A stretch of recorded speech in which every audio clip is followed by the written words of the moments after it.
When we're looking at carving, there's a couple things to watch out for while we're doing these things. If you got this kind of knife, I want to make sure you lock it closed.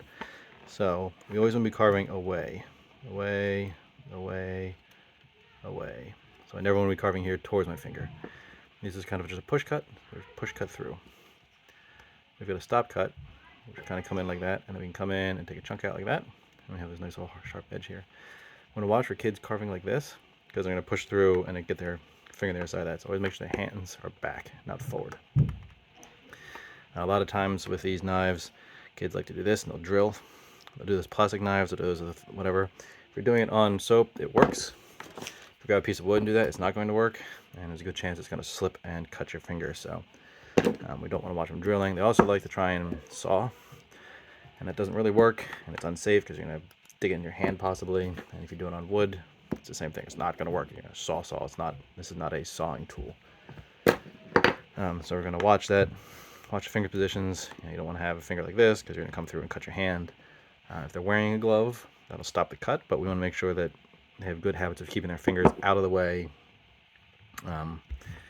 when carving, even when wearing a glove. Sometimes, especially with harder stuff, you can kind of push through. So you take your thumb and you push it through. You push.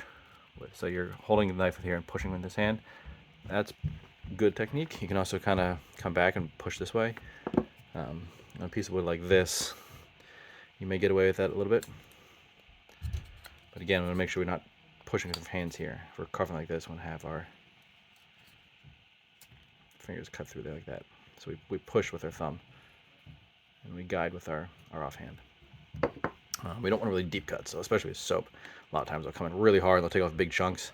Good chance it's going to slip then, they're going to catch their hand. So just thin shavings. It's the same on a block of wood. We're taking a thin shaving. Because if you come in with really hard here, it's just got to crack on you, and you don't get a nice clean cut. You end up with a ragged cut, and then if you saw the knife kind of shot through there, good chance to cut your hand. So again, thin cuts. We use something like carrots to peel carrots to show that. Thin cuts, not deep cuts. Watch where the fingers are coming out the back here. Again, we've got the push cuts, and we've got the stop cuts where we can come in. Doesn't really work so well in here. With a stop cut, I might come in like that, and then I push forward, and then it'll stop right there, and I get a nice clean edge there. We can do paring cuts with some knives. We don't teach that to the younger scouts because there's a good chance that they're going to slice it back into their thumb. So we don't want to teach that, but you can get a stop cut. So watch the hand position. Watch to make sure they're not sawing at the wood or drilling, because that just makes a mess. And it's unsafe because they're going to stick the knife into their hand, especially if they switch to something like that, or if they have a knife that has a point on it, and you go to drill in here, and it sticks off, and they drill in their hand. The cut-proof gloves, cut-resistant gloves, will prevent slices. It will not prevent a jab. So you can definitely poke through this into one of those gloves and hurt yourself. So be careful with that. Careful with hand positioning all times. Always be aware where that hand is in comparison. You don't need a glove if your hand's always out of the way, but if your hand's in the way, whatever, then you're going to have a problem. We want shallow cuts, not deep cuts, and we never ever want to be carving towards ourselves. And that includes on something like,